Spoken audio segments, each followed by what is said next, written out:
Welcome back to the Liberty Garden event. Wonderful midseason here brought to us by Jen Badamo. I am very happy to be joined by my co-analysts here, Jake Muller and Maeve O'Rourke. Both lovely, wonderful, beautiful people. Aww. And we're just going to go over a little bit about how the tournament went. We saw some incredible matches today, some really interesting metagame adaptations that kind of really take place at the end of what might be the final iteration of this metagame. We only have about, 2 more weeks of it. So Yeah, we got Collinsville and OCIC, and that's about it. Yeah, honestly, much to many people's, I should say some people's dismay, some people's exuberance. Yeah. I can't really tell you. I've never been halfway through a metagame only for it to get completely flipped on its head. I mean, in 2018, we did have Incineroar introduced, but that was really only like a one revolutionary Pokemon, I should say. But now we're going to get actually quite a few coming back. So, yeah, as I said, for the end of this tournament, there was many, iterations of new ideas. I'd never seen a Max Togedemaru in my life. His whole team was incredible. I had such a great time talking with Ophimesia because he built that whole team himself. He had such incredible ideas, but his whole thing was like, Chandeler's my favorite Pokemon, so I'm going to put Chandelure on my team. And I'm like, more power to you. He was 4-1 when we, or 5-1 when we interviewed him, and just incredible. And him, and not only that, but Joey Ayala, who played in the game right after him. Both of them, it's their very first ever live competition. So it's been great to see the amount of new players in the scene who are building really interesting teams. You'll see some things that really look standard, not too exciting, or nothing that you really can't predict. And then you'll come in with a team with Max Togedemaru or Choice Scarf Duraludon, which we saw last round, which was something that absolutely threw me for a loop. But I heard some choice words about the Choice Scarf Timid Duraludon. All right, I think we're done. No, I'm kidding. Yeah, it's really cool, especially now that we have all these new games on the Switch. New games on new systems always brings more people out, and especially now with Sword and Shield, it's so easy. It's so easy to get these competitive Pokemon in game now. No, with all the raids and all easier the breeding. than it's been. Yeah, there's definitely a lot of quality of life changes that Game Freak has introduced to the barrier to game. entry is way lower now, I would say. Yeah. So I do think the quality of life changes, the ability to change your nature, having options in terms of bottle capping, which was introduced last generation, but I think including it was still really good. And even Pokejobs, similar almost to hyper training that we had in Gen 6. So I think all of those really help the new scene develop, help players, and even things like breeding for egg moves. Yeah. Just lots of small stuff that I think really improved the accessibility of VGC for newer players. Yeah. I can't say how many times in the past I've bred a Pokemon to get it the perfect IV, and then I trained it, and then I'm like, wait a minute. How do I teach my Mandibuzz Roost? Oh, no. It doesn't learn Roost? What do you mean it doesn't learn Roost? Why does Mandibuzz not learn Roost? What is it? It's a vulture. It's a rock.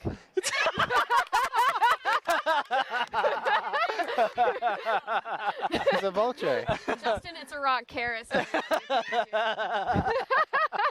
All right, end the stream, guys. We're good. We're done here. That was another really interesting moment, a true highlight for me, was that Max Wormwood Rhyperior, which we're over here, we're looking, we're like, what dragon type move does Rhyperior get? We're like, Dragon Rush, Breaking Swipe, and Outrage, and we're like, how much damage is that? Is that Breaking Swipe damage?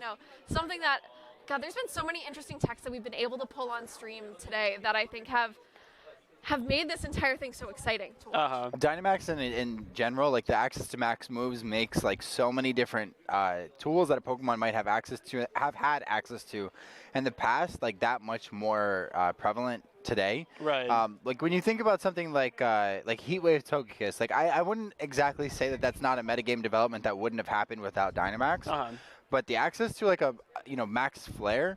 And even Air Slash, think about the fact that it can go from a 65 base power move to a 130 base power flying type special move, which has usually been that boosts speed. It's everything that Togekiss could have ever wanted, it got. Right. It basically got Tailwind, which it glowed up. For the longest time, I'm like, why doesn't Togekiss get Tailwind? And then, You got Tailwind that does damage. It's even better. Yeah, now it's fancy Tailwind. Yeah. They got rid of Tailwind off of it this generation. Yeah, exactly. Right. Yeah. But I think that was actually a smart decision, but also maybe kind of a bad decision. So I have the very exciting top 8. You guys ready? All right, go for it. So in first, we have Jeremy Odina, my favorite Boston local. Yeah. I'm pretty hyped about this. 2 is Will Vega. 3 is Arbin Tumeneng. 4 is Chris Danzo. 5 is Ofamezie Emele. 6 is Joey Ayala. 7 is Billy Danhauser. And 8 is James Evans. So only a couple, 3 names that are really familiar to me. Jeremy, Chris, and James. And a lot of these players are new players. Yeah, I think 3 of them. 3 of the people that I've seen. Hold on one second. We got, Joey is definitely a new face. We just talked about that. Joey Ofamezie as well. And I don't know Billy Danhauser. Has anybody ever heard of him? He's been around? Okay. Yeah, I just not too familiar. Okay. All right, yeah. James Evans actually managed to eke in over Bake with 75.5%. That's really Oh my God. That is crazy high. Yeah, that Will was his first opponent. His 0-1 opponent went 6-1. So oh, yeah. Mm-hmm. That's crazy. Yeah, the Will, I guess, he went from 0-1 to 6-1 in that case. I think that, honestly, that might give James a huge advantage. That means that he most likely played half or at least, 3 out of the 8 people in this cut. Possibly, so, yeah. And from what I can tell, that's a lot of sand from what I remember. A lot of sand, a lot of Togekiss. Right. I think that Jeremy Odina James Evans match is going to be crazy, though. Yeah, I can't wait to watch that. Such incredible players, both who can play at such a high level. Jeremy, of course, who won the Open at DC this year. He just won the PC or the MSS that I was with at MIT with him a few weeks ago. He's top cut almost every single regional he's been to this year. Incredible player, someone who I've been extremely excited to watch going into this format. And I am biased. He's my friend. So I can't lie and say I'm not biased here. But also James Evans, who was a world champion as a senior. Just, again, crazy talent in this player pool here. I am also, again, excited to see these new exciting teams from Joey and Ofamezie.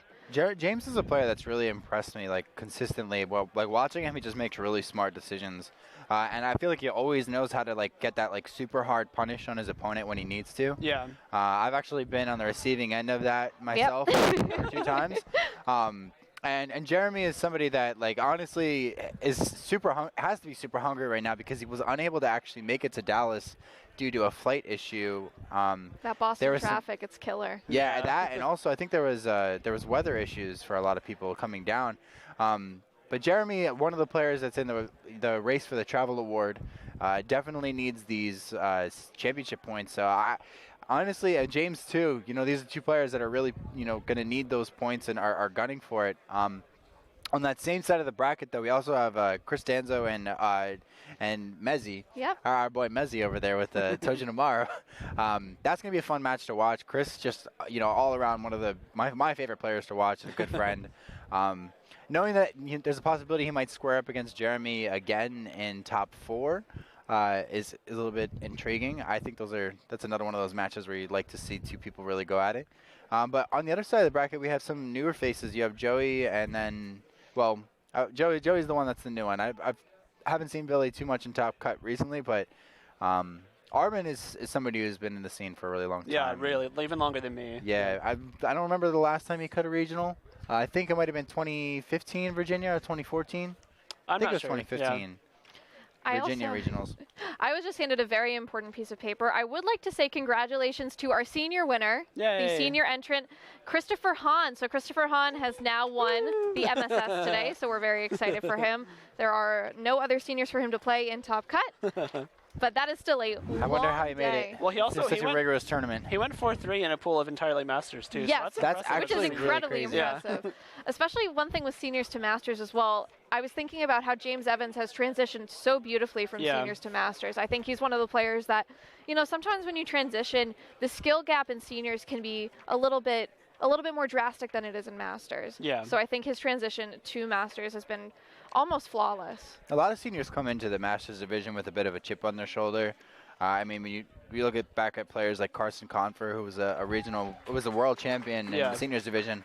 A lot of the times they want to come in and they're used to their excellence, and they want to come in and show that they can do it, and it doesn't regardless of the age. Because a lot of those players in those time periods, like Brendan Zhang as well, they're playing with people that are already masters. They're playing with 15, 16-year-olds, sometimes even older, because they get that experience. They want that metagame information. And sometimes even in seniors, it's a little bit harder to communicate amongst people. They're younger. You have parental supervision and stuff like that. So the ones that do get access to the older players and the masters and those metagame tweaks and inferences, they get a large advantage. And then coming into masters, it's like they're, as I said, they're used to being the best in their division, and then they're coming in, they're trying to show that they can. I mean, their goal is what, the top still. Yeah, of course. Yeah, of course. So, you know, a lot of people, and honestly, in the past, a lot of the players that we've seen really rise to greatness are the ones that have competed in either all 3 divisions or at least seniors and masters too. Right. All right, guys, I think that is going to wrap it up for us for right now. We will come back. We will do 1 top 8 match, both top 4 matches, and finals, so stay tuned for all of those.